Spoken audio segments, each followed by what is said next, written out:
I'm Tom Warner, and welcome to the Better People Podcast. The Better People Podcast, build a better self.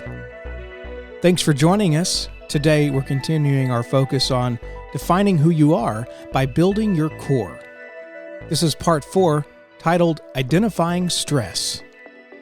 We're continuing with Building Our Core series. Remember, the overall idea behind this process is to help us determine our real selves. Finding your real self means who are you when you strip away all distractions and comforts. Today's topic is one I believe we can all universally relate to, and that is stress. With me today is Rhonda Ramirez. Rhonda is a licensed professional counselor from Central Texas. She is here today to talk about identifying stress and has a few tips on how to manage it. So let's just start at what have you been seeing, and then what have you been telling your, and do you call them patients or clients? What do you call them? Clients. Okay. Clients. Okay. Patients, I think, more of a medical term. Okay. And so we just use clients. I gotcha. So for sure, there has been an increase in anxiety. I have a private practice in the evenings.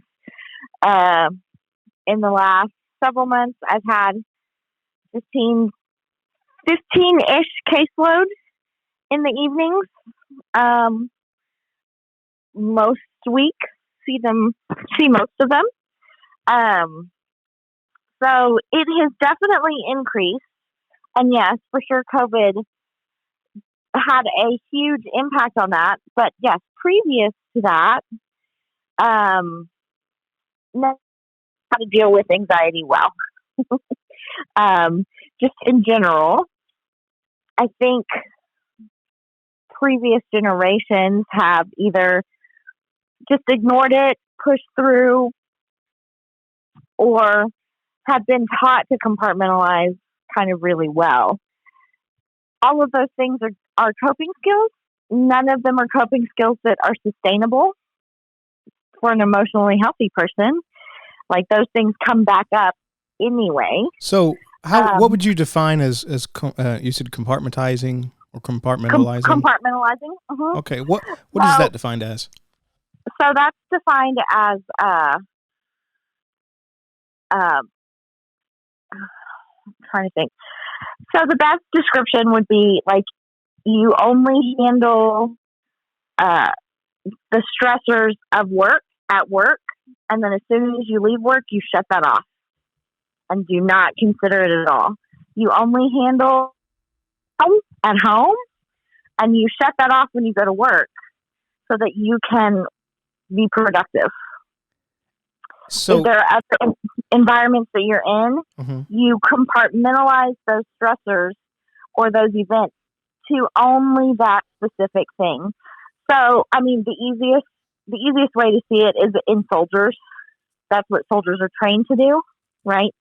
They're trained to be a soldier, and then when they come home, they don't necessarily know how to turn that off sometimes. Mm-hmm. But that happens with first responders, and that happens with just anyone. Sometimes we can shut off our emotions for one thing, and then only do the other thing. Again, it is a coping skill. And again, coping skills help us get through really hard times, but skills are not sustainable. That's interesting because I've actually met many people who say, well, I leave work at work and I leave home at home, and it was considered a good thing. It was a positive thing. Yeah, it definitely can be. It can be. That's why I say coping skills are good because they can be positive. But if we are completely like one person one place and completely a different person another place, that can cause some dissonance in our life just in general, mm-hmm. and our thoughts. So that doesn't always work for a long period of time. And sometimes the person at work doesn't really follow the person at home's priorities, mm-hmm. or the person at home may not have the same priorities as the person at work. So sometimes it creates dissonance and anxiety. Okay. Well, that's interesting. So what would you, so I guess you're getting into the answer of what do you tell your clients in this case on how to better divide that? Yeah. Well, so just in general, the first thing we talk about is just, okay, well, what stressors are there in your life? Like, what exactly is going on? And then once we kind of can identify what stressors are going on, sometimes we make a list. Sometimes we just like make a mental list and talk about, well, this is hard and this is causing me stress and this is causing me to stay up all night and think about it and things like that. Then we decide, okay, well, stress comes into two variables really. There's distress, which is the bad stress, the stress that we don't really want. It's not super healthy for our body. But then there's also eustress, eustress, eustress. And eustress is the good stress. And those are the things that when you were at school and you would get nervous before a test, that's good stress. Or for those who played sports, before your free throw shot, you would get nervous. But when things are important, we do get nervous. So that doesn't necessarily mean that it's bad stress. It just means that it's stress. And eustress. So eustress is not necessarily bad. It pushes us to kind of get to the place that we want to get to. And stress, maybe just because it's just important to us. And that's okay.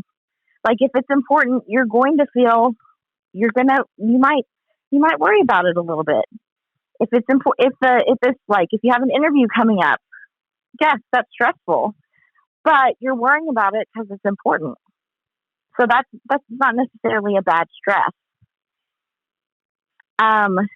But distress can happen many different ways. It can happen from events, but it can also happen throughout a lifetime if there's a reoccurring event, or it can just be how our personality kind of takes things, and we may have anxiety about things that may not necessarily be as big as our anxiety makes it. And so the first thing I always say is let's identify what's stressing you, and let's figure out, are they eustress? Are they good things? Or are they distress? Are they bad stress? And good stress isn't bad except for when you have lots of other stress. So it just feels overwhelming. And that's the beginning. Sure. So that's just starting out and trying to decide what are the events that are feeling stressful. And then I guess it's a matter of prioritizing and saying, I've personally, I do this on paper, but to say, yeah, is this something that is in my control? And is it, as you said earlier, is it as big of a deal as I'm feeling about it? Right. Versus, yeah, go ahead. No, that's correct. You have to kind of figure out what is stressful about that situation. Is it the lack of control? And really, like, I love humans. Gosh, I love them so much. But a lot, I would say 98% of the people who have anxiety or who are experiencing anxiety is because we have this facade that we are in control of lots of things, which in reality, we're in control of very little. So the things that often people are anxious about are things that, yes, they cannot control. They have no ability to change anything that is happening, but we just like to spend a lot of time worrying about those uncontrollable things. But really, there's a lot of things that we can't control in life. And when we get to the point where we accept that, it becomes a little freeing. We can go, I mean, it's a lifetime thing. You can kind of go back and forth.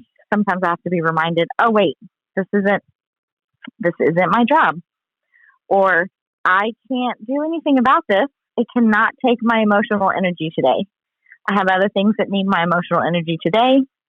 I cannot change whatever I saw on the news, or, I think a lot of times there's like a global societal anxiety that plays on people who are already experiencing stress and anxiety in their own life. And so it's just easy to pick up on that kind of global stuff. So what would be an example of global? Okay. So like Corona, or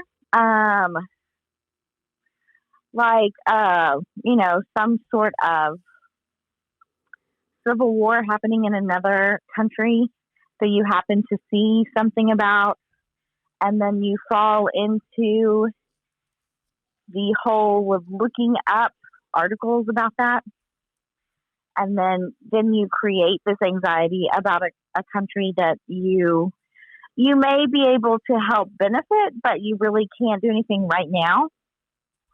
So then the anxiety builds about, because then it transfers to, oh, this country is having this problem. What if it happens in my country? What if it happens to me? What are we going to do? Then, then you're planning your escape from some terrorist situation that probably is unlikely to happen to you,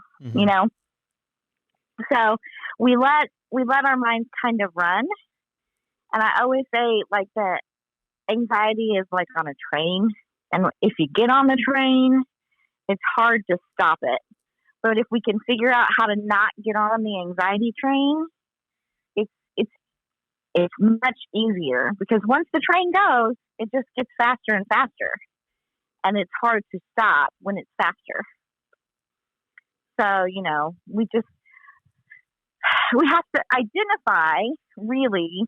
go back to identifying what is the thing that is the most stressful, and then we look at that list and say, okay, are some of these things on this list something that I can actually make a concerted effort to change? And here's the other thing. A lot of times as humans, we want to change like everything at once. We just like change like, yeah, I'm guilty. It's like, I'm putting on pounds. I know I'm going to go healthy this Sunday. So I throw out everything that I can't have. And then I stock up and I go, and I'm like, I'm going to work out at 5 a.m. And maybe I do it the first day, Right. And then, right. And then I go all into it. And then a few days later, I'm like, I'm just not doing it. And then a week or two later, I'm like, happen. I just failed. I can't do this. This is stupid. Why did I think about it? Yeah. So we try to attack everything at once. And that's just another thing that is probably going to lead to failure on all accounts, whatever the whole group of things that we're trying to change at once. So the easier way to change things is like, 1% to 5% of change a day. That's it. If you can change like just one thing and focus on one thing at a time, you're going to have to be okay with the other things kind of being, left alone. But if we can just figure out which is the thing that is really feels the heaviest, which is kind of like a touchy-feely kind of statement, which feels the heaviest. But I think people understand what that means, like which one takes up the most of your emotional energy, which one takes up the most space in your thoughts of the day. Which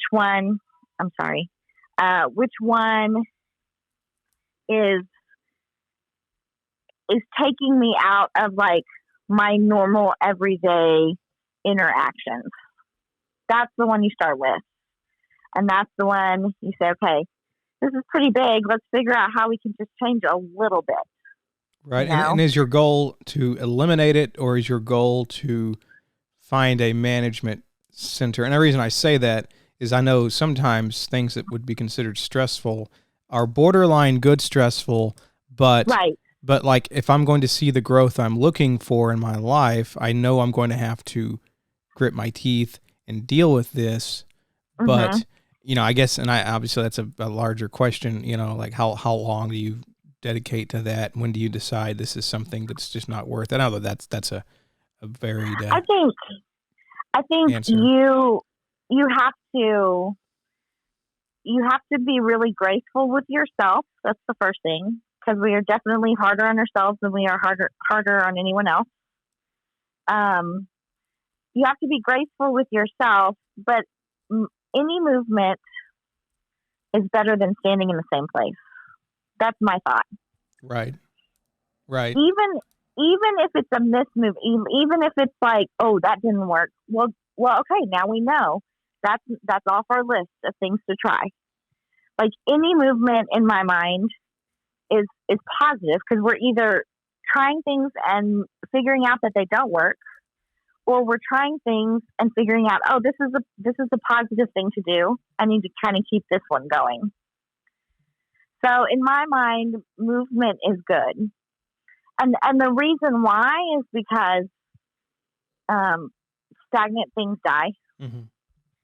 and so any movement is moving towards some sort of change and growth, which is hard because change hurts. Change is not easy.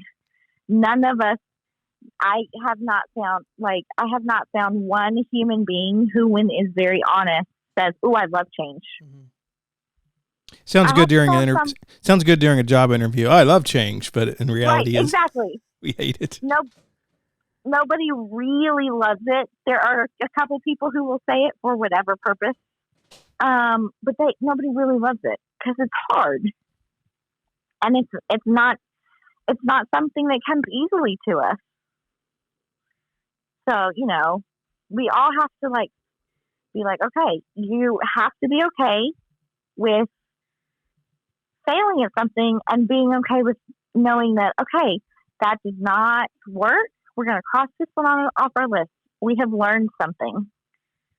Because I think sometimes when you're trying to deal with stress and anxiety, you try one thing. Let's say your therapist says, okay, why don't you try some meditation? And I'm not, because there's all kinds of YouTube things that you can go on, and they're free. And some of them are just calming your brain and your mind, and helping you to breathe so that you can relax. And some of them are more detailed. But if I say, hey, try that, and you come back the next week and you're like, well, that didn't work at all because I was listening to this lady's voice and it sounded like so and so, and then I thought about this, and then I thought about what I was not doing at work well. I'm like, okay, well, great. Now we know that doesn't work.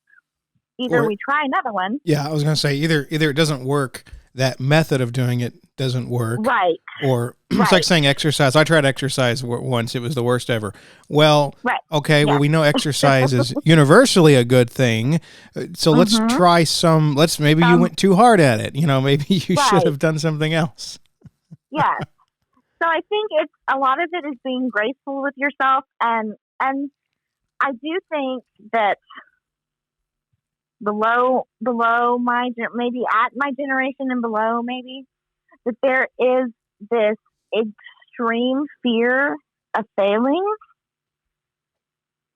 and um that really inhibits growth, because you have to fail to learn. Like, you just have to. There's no learning without failing at something. And if it's easy, it's not something you really want to do anyway. Right. Like, if it comes easy to you, you're like, well, that's the only reason I ended up being a therapist, is because so in my life, I'm an art teacher and a therapist. The reason why I ended up with those two is they weren't the easy classes in college. I could do school. I could figure out how to get grades in any other class. But in art and in psychology, once I thought I knew something, there was something else to learn. And so it was always challenging me and continually challenges me. If I have done this and I have come home some days and I'm like, man, I totally understand people. Like, I totally get it. I know what's going on. And of course, the next day, God sends me someone. And I'm like, well, I have no idea what people are about. Right. I have no clue. None whatsoever. I was just sitting there in the room. So, I think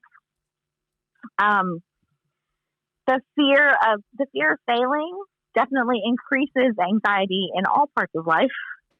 And I have seen a lot of that in the below 30 group, like a lot.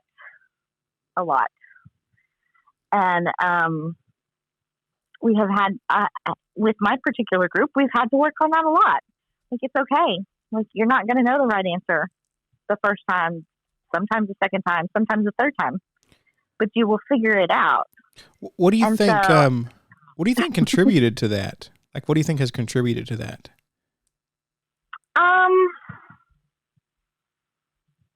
I think part of it is the parents of that generation just didn't want their kids to have hardships. Part of that. So that would be the parents that were involved in their kids. Then there was a group of parents that weren't really involved and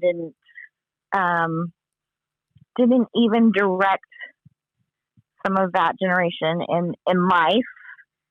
So they saw a lot. They saw maybe some parents that made mistakes over and over again.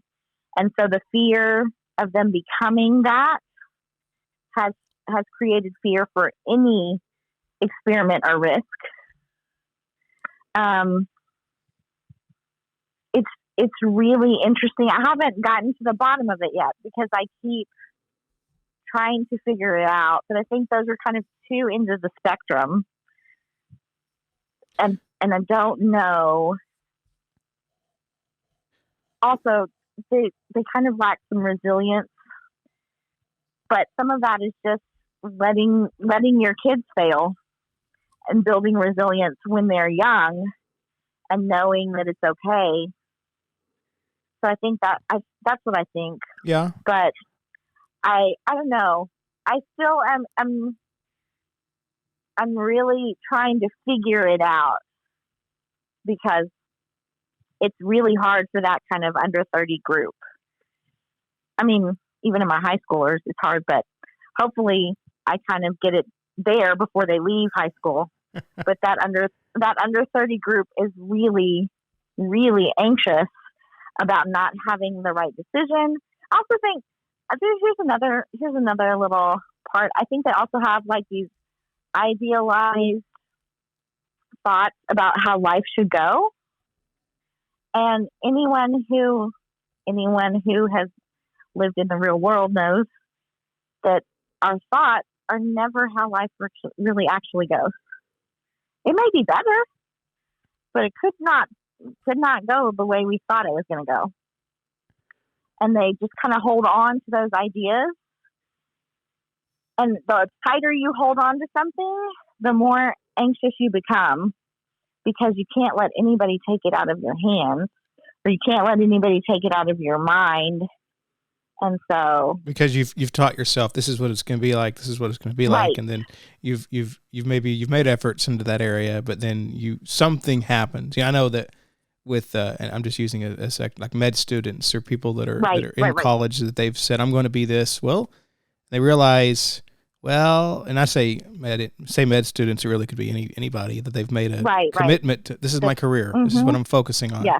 And then they just can't cut it. For whatever reason, right? Something just about it they cannot grasp, and so they've put everything around. That's their identity. That's their existence, and then you can't do it. And now that's you've let that be your self. You've identified as that. Correct. And so then you have all of these extremely high expectations that are really unreachable. Like it's not gonna happen.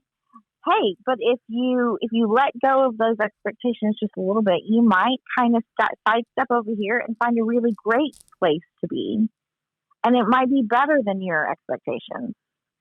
But if you can't let go of it, then you create anxiety So, because your expectations are there. right. So kind of going back to something you'd said at the beginning, that you were talking about stresses Mm-hmm. some are natural and some are ones that we've created in Yeah. ourselves. What do you do when you realize that, hey, this is something I'm going to need additional help with? What should somebody do in that case? Right. Okay. So my kind of meter, uh, it's a definite meter that maybe I might need some other help. Is that if you have anxiety about having anxiety, then that's probably a little indicator, a little red flag that you might need, like, either to go see a therapist and kind of work some of that out. I always say if you plan on taking medication, that you do therapy in conjunction with that, but that's from a therapist. Um, so there are options, right? But I think that if you have anxiety about having anxiety, or having having anxiety attack, or having a panic attack in your daily life, then that's probably a little clue to be like, okay, let's go talk about it. If that's not you, but you do have a lot of stress, it's always a positive thing to kind of process with somebody. And process is a therapy term that we use, and it's really just talking through what's going on.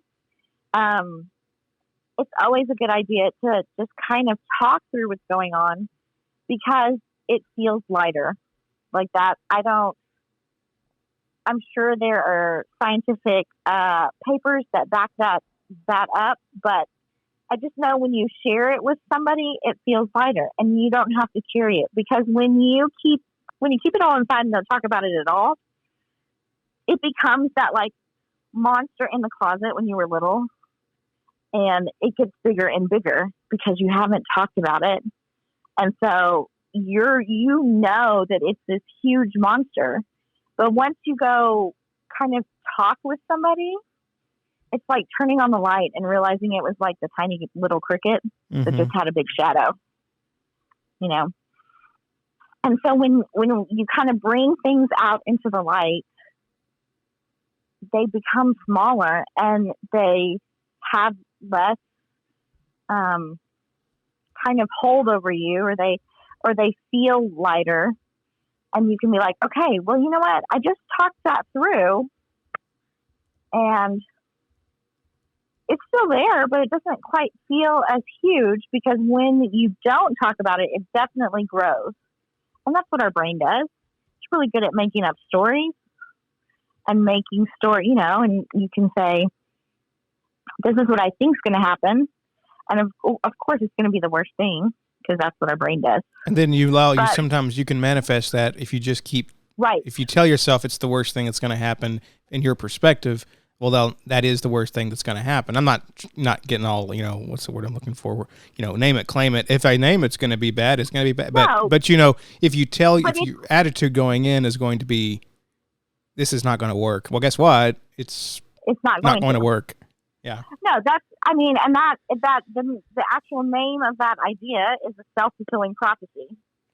So we know that if you were saying this is going to happen this way, it's a self-fulfilling prophecy. You are saying it, and then you're going to fulfill it exactly that way.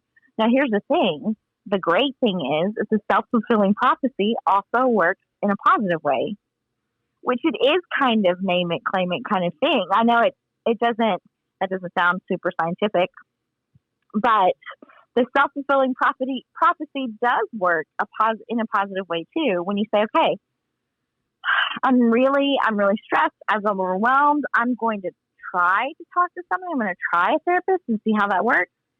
I'm gonna go, and you call, make an appointment or whatever.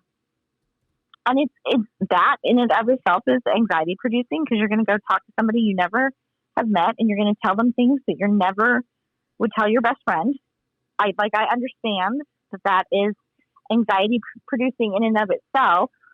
But if you tell yourself, you know what, this is going to be helpful. Like I'm going to go, yes, I'm going to go meet somebody new that I've never met.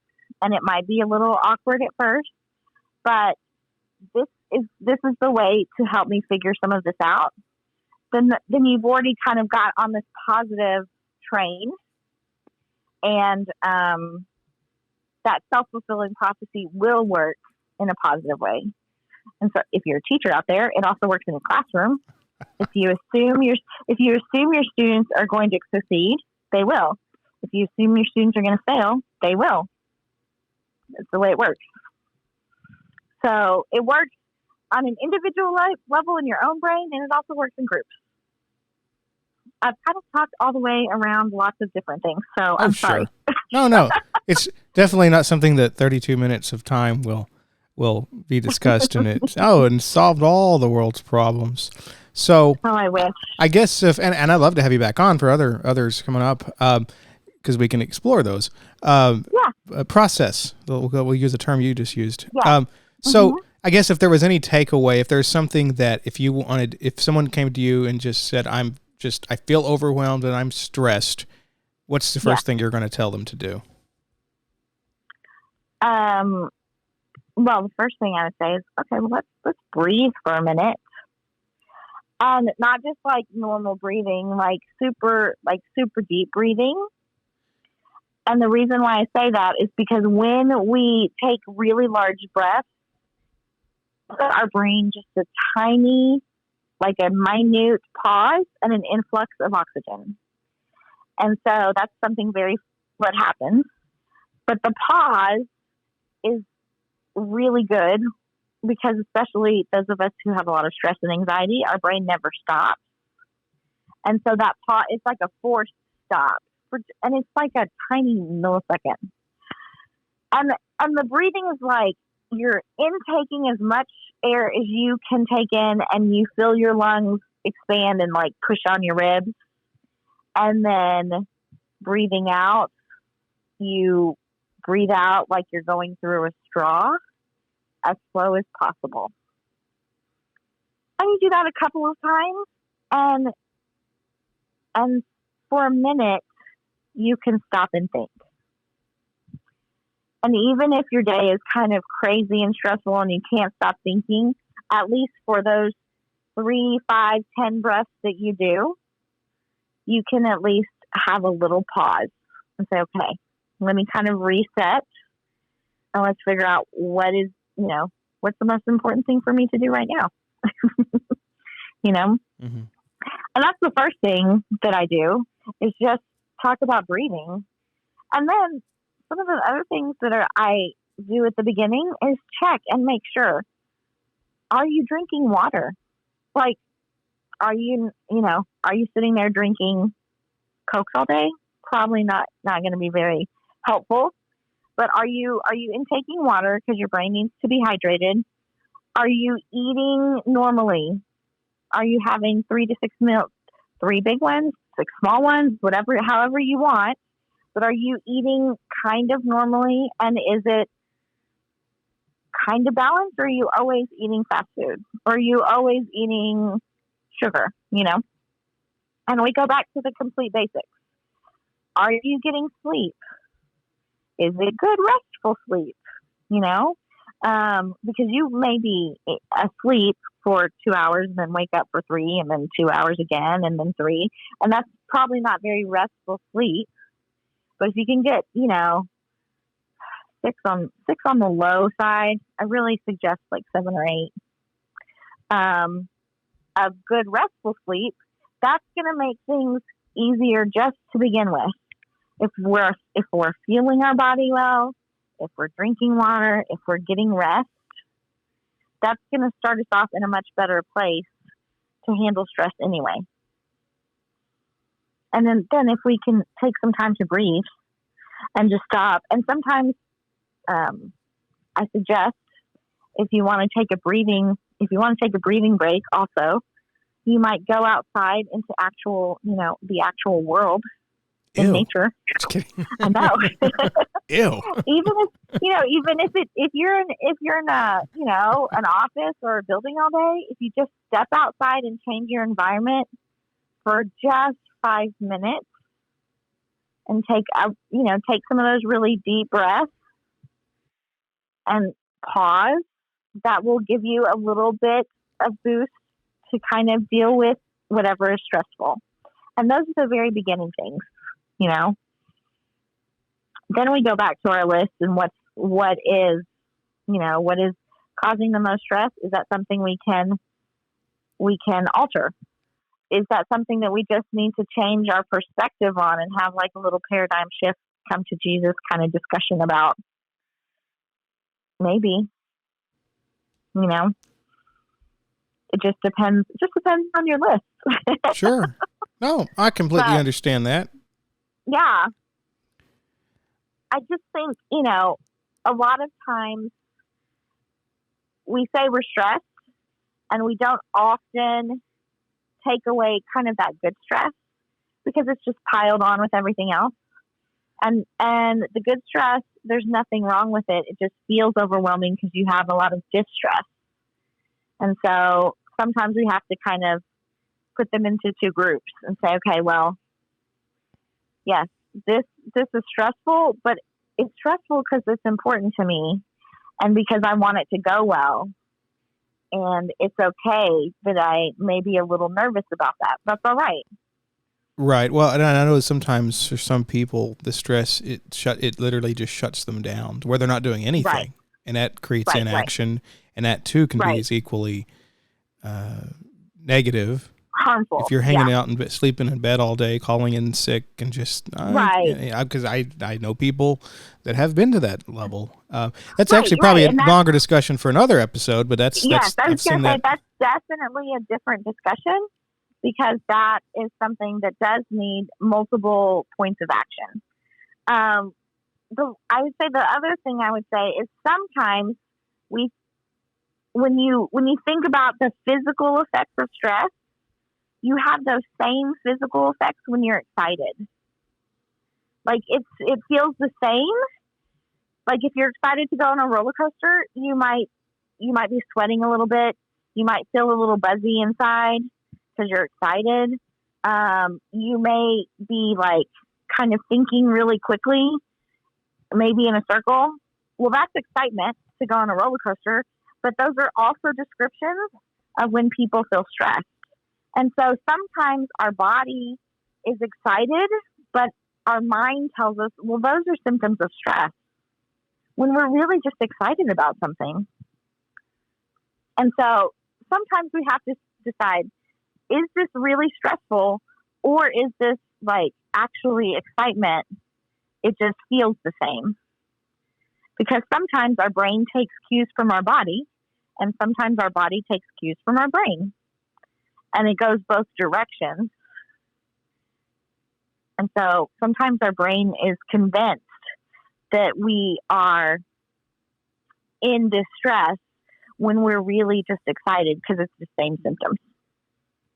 Again, well, not for this episode, but there's a book. It's the 5-second rule, and it talks about, and I forgot who wrote it off the top of my head, but she, the author, says basically if you can convince yourself that the thing that you're concerned about, if you can convince yourself to feel excited about something you're having to take on, then your mindset can change.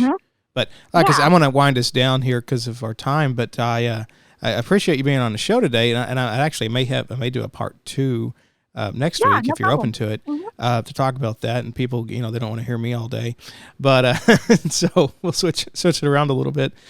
So a takeaway would be, if you're in that position of just I'm overwhelmed, breathe.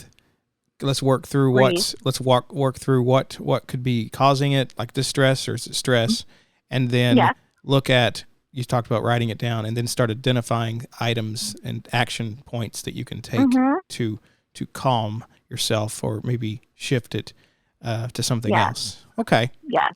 Well. And don't try to attack them all at once. Another key point. Another key point. Just try one.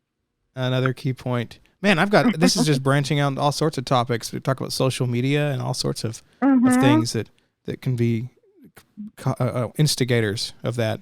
All right. Well, For sure. thanks for coming on the show today. I appreciate it. I want to thank Rhonda for joining us today. We hope to have her on again in the future. Now, here's this week's homework. Continue journaling. Remember, you are in control of how you react.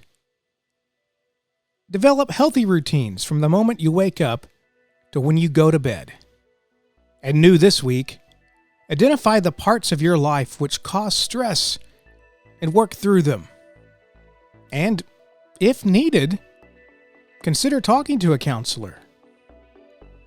Remember to join us Tuesday mornings for a brand new episode of the Better People Podcast.